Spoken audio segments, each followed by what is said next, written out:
마지막 이제 바울에 대한 자기의 생각을 아그리빠와 그다음에 시중에 높은 사람들, 천부장들 앞에서 베스도 총독이 바울에 대해서 말합니다.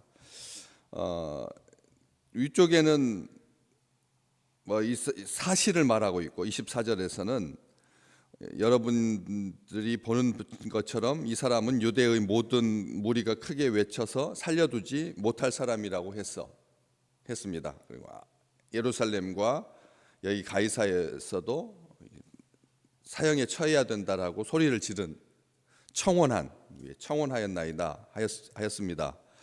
그렇지만 내가 살피건대 바울은 죽일 죄를 범한 일이 없더이다 이렇게 말하고 있습니다. 참 놀라운 평가죠. 한 사람에 대한. 이 지금 베스도가 부임한 지 얼마 안 된 상황이거든.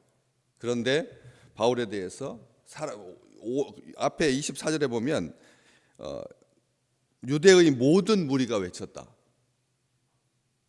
유대의 모든 무리가, 모든 유대인들이, 유대에 살고 있는 모든 유대인들이 바울에 대해서 죽을 죄를 지어지는 사람이다, 죽여야 되는 사람이다, 이 세상엔 살려둬서는 안 된다, 저 사람이 해를 보고 걸어다니는 것보다 더 치명적인 수치스러운 일은 없다, 반드시 죽여야 된다.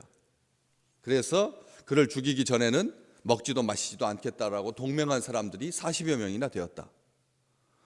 이 정도의 사람인데, 보통 이 정도의 여론이라면 밀려서라도 또 이 유대 지역을 관할하는 총독으로서 잘 사회를 안정시키기 위해서라면 편승해야죠.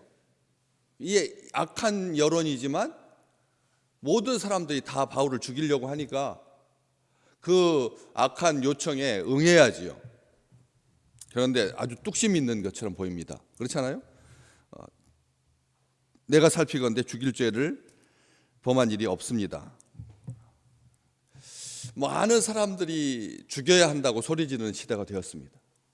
참 언제부터 우리가 이렇게 인민재판하듯이, 인민재판이죠, 인민재판하듯이 최종적인 판결이 나기 전에부터 모든 사법 절차, 모든 과정을 다 중개하고 모든 과정을 다 판단하고 모든 과정에 대해서 딱 반이 나누어져 가지고 죽여라 살려라, 죽여라 살려라, 이런 과정 속에 있습니다.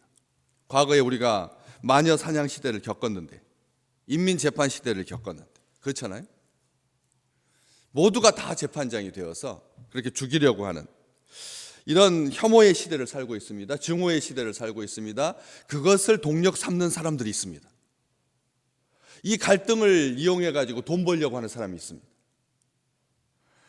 종교적인 편견인데도 불구하고 분명히 말했거든요. 이것은 종교 문제다. 오직 자기들의 종교 문제다. 19절 말씀에 베스도는 분명히 말했어요. 자기들의 종교 문제다. 이렇게 말했습니다. 그는 죄가 없다. 무죄다. 무죄다.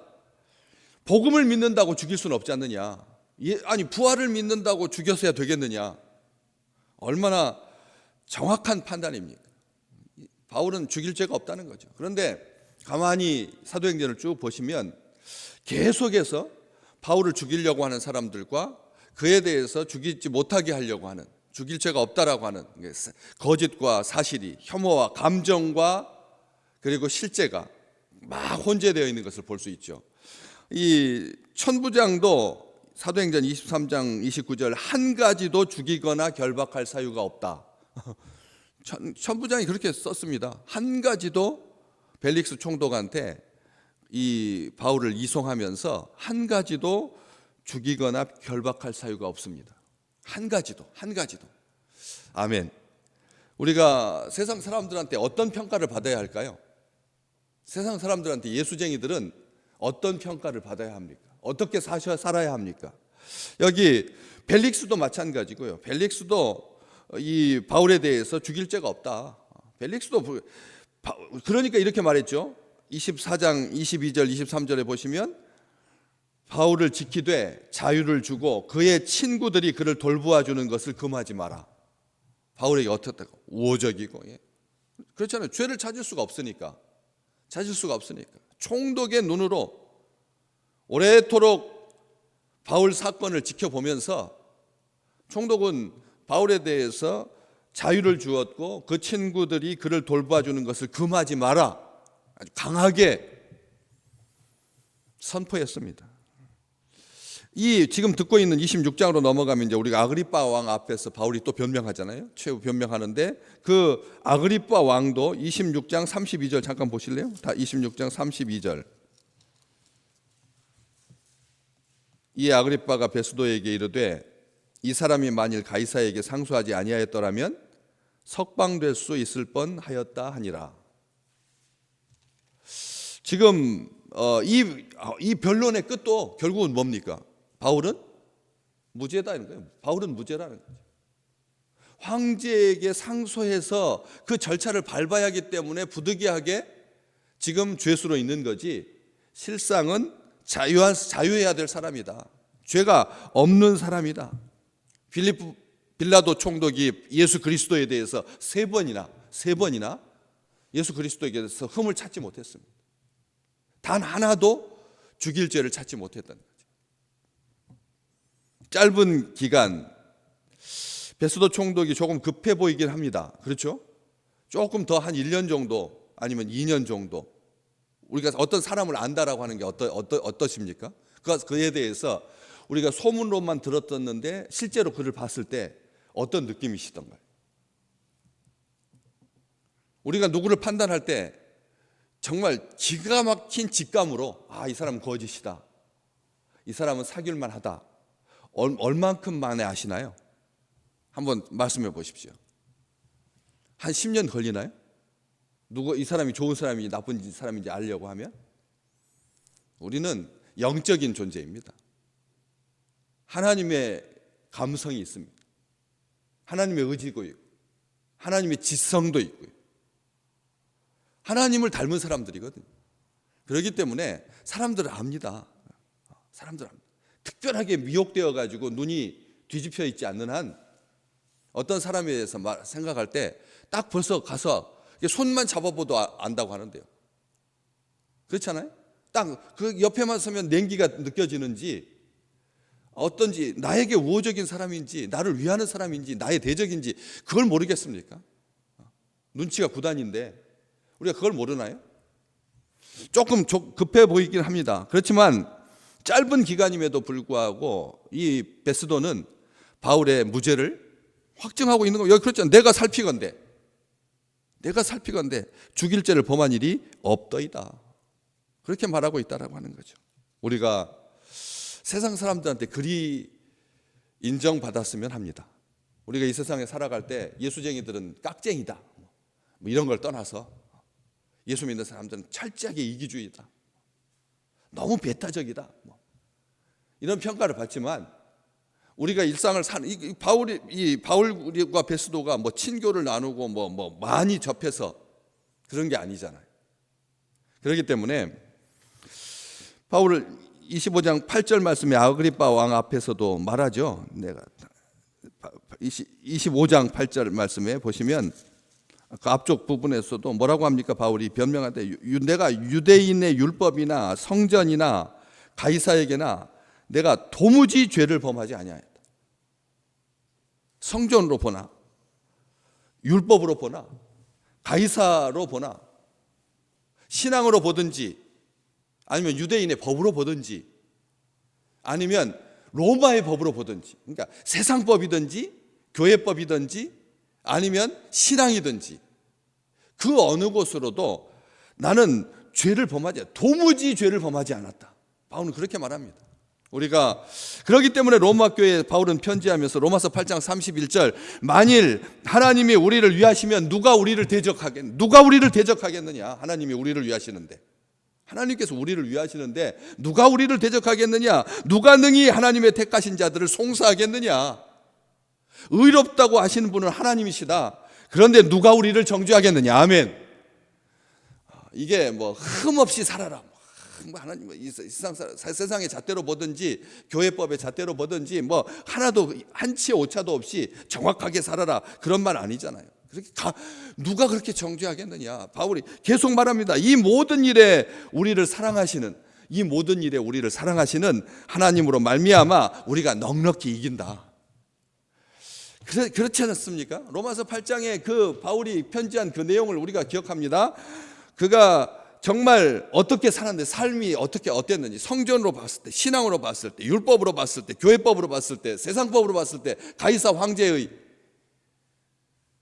그런 법정 앞에 섰을 때 특별하게 말합니다. 하나님 앞에 선자로, 호람데오. 우리가 늘 그렇게 잘 알고 있는 그 말처럼 우리가 하나님 앞에 섰을 때 죽일 죄가 전혀 없었다는 거죠. 이 세상에 아마 이런 사람이 몇이나 될까?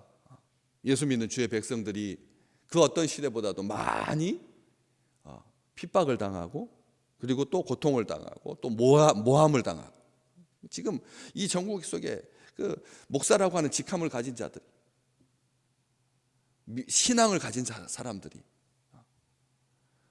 어떻게 지금 행동하고 있는가?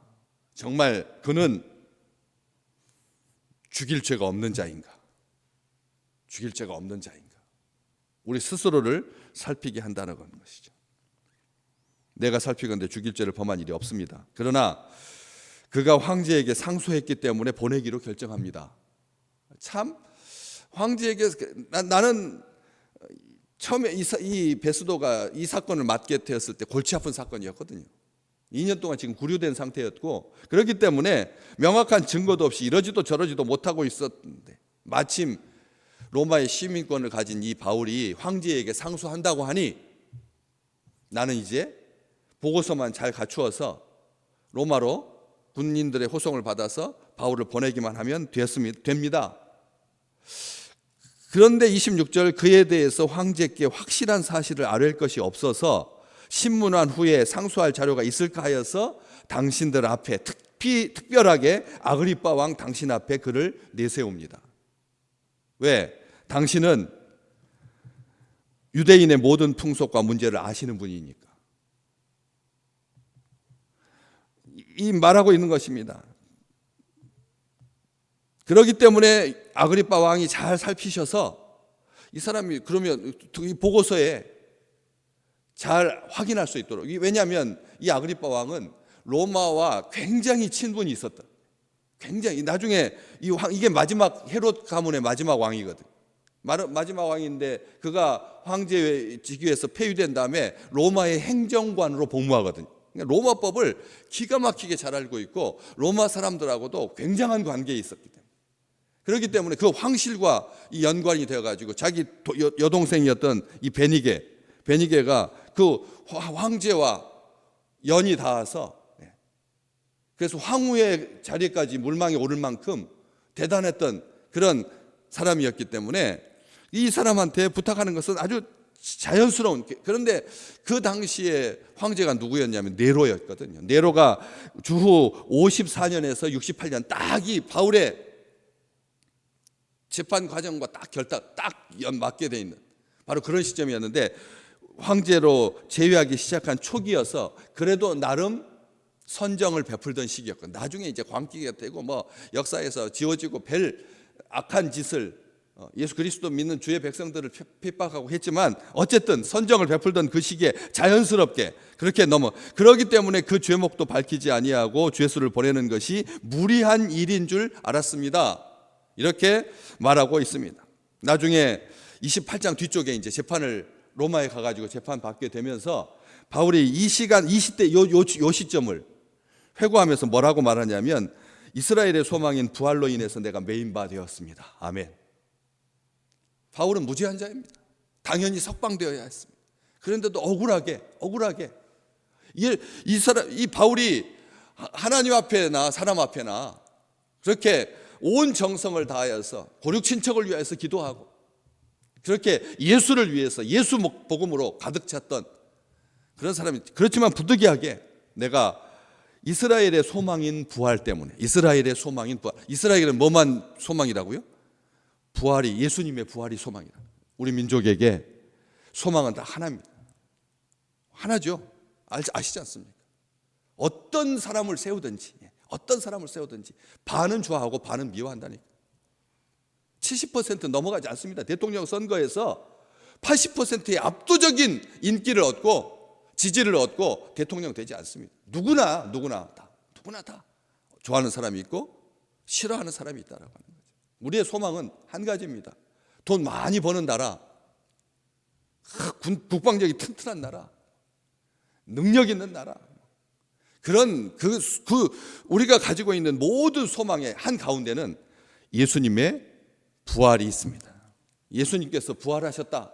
우리의 주님의 우리 그 소망이 이 민족을 살리는 거지. 이 민족을 살리는 거죠. 오늘 내가 그 이스라엘의 소망인 부활로 말미암아 메인바 되었던 이 시간을 당연히 풀렸어야 되는데, 석방되어야 했었는데 갇혀있는, 우리가 지금 그렇게 살고 있지 않습니까?